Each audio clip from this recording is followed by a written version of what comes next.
அனைவருக்கும் வணக்கம். நம்ம இந்த வீடியோவில் பார்க்க போகிறது தேர்வு நோக்கில் பொதறிவு வினாக்கள்.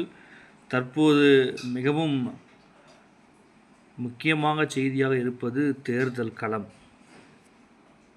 உலகில் 251 நாடுகள், இதுக்கு முன்னாடி 204 பார்த்துருப்போம். இப்போ 251 நாடுகள் உள்ளதாக அறிக்கை வரப்பெற்றுள்ளது. அதில் 193 நாடுகள் ஐநா சபையில் உறுப்பினராக உள்ளது. இதில் பார்த்திங்கன்னா 43 நாடுகளில் மன்னராட்சி முறை, 81 நாடுகளில் ஜனநாயகம் நடைமுறையில் உள்ளது.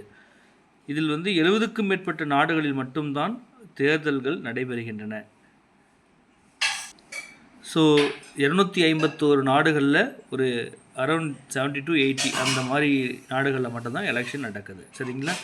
ஸோ பார்த்திங்கன்னா சவுதி அரேபியா, ஐக்கிய அரபு அமீரகம், பக்ரைன், ஓமன், குவைத் இந்த மாதிரி மத்திய கிழக்கு நாடுகள் பார்த்திங்கன்னா அரசியல் கட்சிகளுக்கு தடை விதிக்கப்பட்டுள்ளது. அங்கே அரசியல் கட்சிகள் இல்லை அப்படின்ற ரிப்போர்ட்டு நமக்கு வந்திருக்கு. சரிங்களா? அதே போல் 2ஆம் உலகப் போருக்கு பிறகு இந்தியா, மலேசியா, இந்தோனேசியா, பிலிப்பைன்ஸ் போன்ற நாடுகளில் மக்களாட்சி ஏற்பட்டது. ஸோ 1970க்கு பிறகு தென்கொரியா, துருக்கி, ஈரான், இஸ்ரேல் போன்ற நாடு தேர்தல் முறை ஏற்படுத்தப்பட்டது. 1970க்கு பிறகு தான் எலெக்ஷன் மெத்தடே கொண்டு வராங்க. சரிங்களா?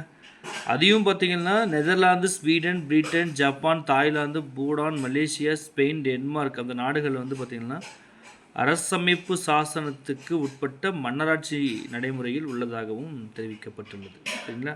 அதே போல் Kuwait, Saudi Arabia, Oman, Brunei, Bahrain, Qatar இவங்கெல்லாம் பார்த்திங்கன்னா மன்னராட்சியோடைய நேரடியாக ஆட்சியின் கீழே இருக்காங்க. ஸோ இதில் மிக முக்கியமான விஷயம் என்னென்னா, கிமு 139 ரோமில் தான் ஃபஸ்ட்டு வாக்குச்சீட்டு முறை அறிமுகப்படுத்தப்பட்டுள்ளது. கிமு 139 ரொம்ப முக்கியமான ஒரு பாயிண்ட்டு. வாக்குச்சீட்டு முறை அறிமுகப்படுத்தப்பட்டது. இதே போல் சோழர் ஆட்சி காலத்தில் குடைவோலை தேர்தல் முறை இருந்தது. குடவோலை முறை தான் உங்களுக்கு தெரியும். ஒரு குடத்தில் பார்த்திங்கன்னா இந்த நமக்கு விருப்பப்பட்டவங்களுக்கு பேர் எழுதி போடுறது குடைவோலை முறை. ஓகேவா? அதுக்கப்புறம் 1795 பிரிட்டன் நாடாளுமன்றம் அப்போ தான் ஃபார்ம் பண்ணுறாங்க. 1295 அது பார்த்திங்கன்னா சார்லஸ், அதாவது பின்னர் சார்லஸ் மன்னர் காலத்தில் மக்கள் உரிமை சாசனம் வெளியிடப்பட்டது. ரொம்ப ரொம்ப முக்கியமான பாயிண்ட்டுங்க. ஏன்னா இந்தியன் கான்ஸ்டியூஷன் எப்படி உருவாச்சு அப்படின்னு இதில் பார்க்கலாம். ஸோ 1795 பிரிட்டன் நாடாளுமன்றம் தோன்றியது. இதுக்கு முன்னாடி சார்லஸ் மன்னர் காலத்தில் மக்கள் உரிமை சாசனம் வெளியிடப்பட்டது. பிரிட்டனில் பார்த்திங்கன்னா 1820ஆம் ஆண்டு ஜனநாயக கட்சி தொடங்கப்பட்டது. சரிங்களா?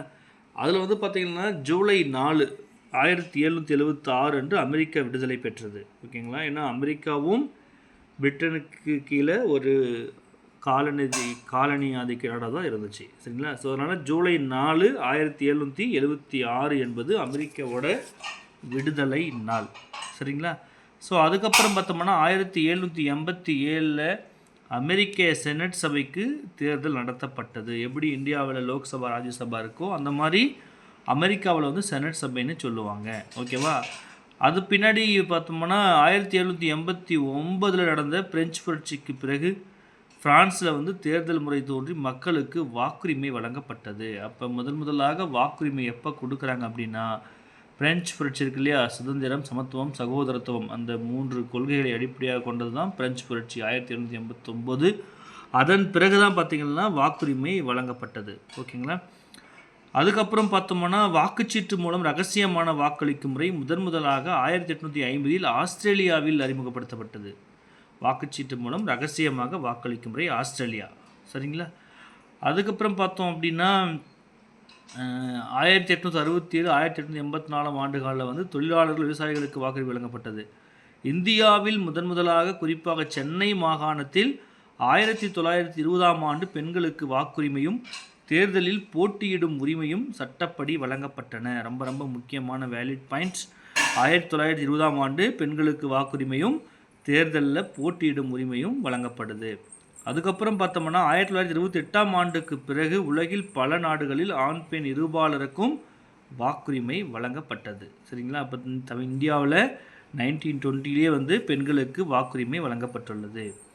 ஸோ 1928ஆம் ஆண்டு பிரிட்டன்லேயும், அதே போல் 1944ஆம் ஆண்டு பிரான்சிலும், 1949 சுவிட்சர்லாந்திலும் பெண்களுக்கு வாக்குரிமை வழங்கப்பட்டது. அப்போ வாக்குரிமை வழங்கிய முதல் நாடு இந்தியா தான். 1920 கொடுத்துருக்காங்க. சரிங்களா? அதுக்கப்புறம் பார்த்தோம்னா 1919ஆம் ஆண்டு வெளியிடப்பட்ட மாண்டேகு செம்ஸ்ஃபோர்டு சட்டம் எனப்படும் இரட்டை ஆட்சி சட்டத்தின்படி இந்தியாவில் அப்போது இருந்த சென்னை, பம்பாய், வங்காளம், பஞ்சாப், அஸ்ஸாம், பீகார், ஒடிஷா உள்ளிட்ட 10 மாகாணங்களில் தேர்தல் நடத்தப்பட்டது. சரிங்களா? ஸோ 1919 தான் வந்து ஃபஸ்ட்டு தேர்தலை வந்து இந்தியாவில் நடத்துகிறாங்க. சென்னை மாகாணத்தில் 1920, 23, 26, 1930, 1934 மற்றும் 1937 ஆகிய ஆண்டுகளில் தேர்தல்கள் நடத்தப்பட்டன. அதுக்கப்புறம் பார்த்தோம்னா 2ஆம் உலகப் போர் காரணமாக 1937 முதல் இந்தியா விடுதலை பெறும் வரை சென்னை மாகாணத்தில் மட்டுமல்ல இந்தியாவில் எந்த மாகாணத்திலும் தேர்தல்கள் நடைபெறவில்லை.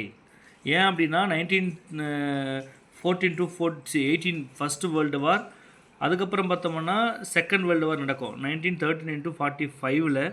அதில் வந்து பார்த்தோம்னா இந்தியர்களை கேட்காமலேயே என்ன பண்ணுவாங்க, பிரிட்டிஷ்காரன் வந்து இரண்டாம் வேர்ல்டு வாரில் வந்து கலந்துக்க சொல்லுவாங்க. ஸோ அதனால் நம்மளுடைய இந்திய மக்கள் என்ன பண்ணுவாங்கன்னா அந்த தேர்தல் நிற்கிறதுல எல்லாமே வந்து பார்த்திங்கன்னா சட்டசபையை கலைச்சிருவாங்க. ஸோ அதனால் தேர்தல் நடக்காமல் இருந்துச்சு. சரி, அதே போல் பார்த்திங்கன்னா ஜனவரி 25, 1950 அன்று இந்திய தேர்தல் ஆணையம் உருவாக்கப்பட்டது. ஜனவரி 25, 1950 இந்திய தேர்தல் உருவாக்கப்பட்டது. அதில் வந்து 1952 முதல் 1990 வரை தேர்தலில் வாக்குப்பெட்டி வாக்குமுறையும் வாக்குச்சீட்டு முறையும் நடைமுறையில் இருந்தன. ஸோ பார்த்தீங்கன்னா சரி, ஓகே, அடுத்த வீடியோவில் பார்க்கலாம். ஜனவரி 25, 1950 தான் வந்து எலெக்ஷன் கமிஷன் உருவாக்கப்பட்டது. சரிங்களா? ஸோ இப்போ இந்த இதில் சொன்ன அத்தனை விஷயங்களும் ரொம்ப முக்கியமானது. ஏன்னா இப்போதைக்கு எலெக்ஷன் போயிட்டுருக்கு. 5 மாநிலங்களில் வந்து சட்டப்பேரவை தேர்தல் நடைபெற்று கொண்டிருக்கிறது. ஸோ கட்டாயமாக இந்த ஹிஸ்ட்ரி ஆஃப் எலெக்ஷன் வந்து நீங்கள் தெரிஞ்சுக்கணும். சரிங்களா? தேங்க்யூ. தெய்வத்தான் ஆகாதென்னும் முயற்சித்தன் மெய்வருத்த கூலி தரும். அனைவருக்கும் வாழ்த்துக்கள். நன்றி.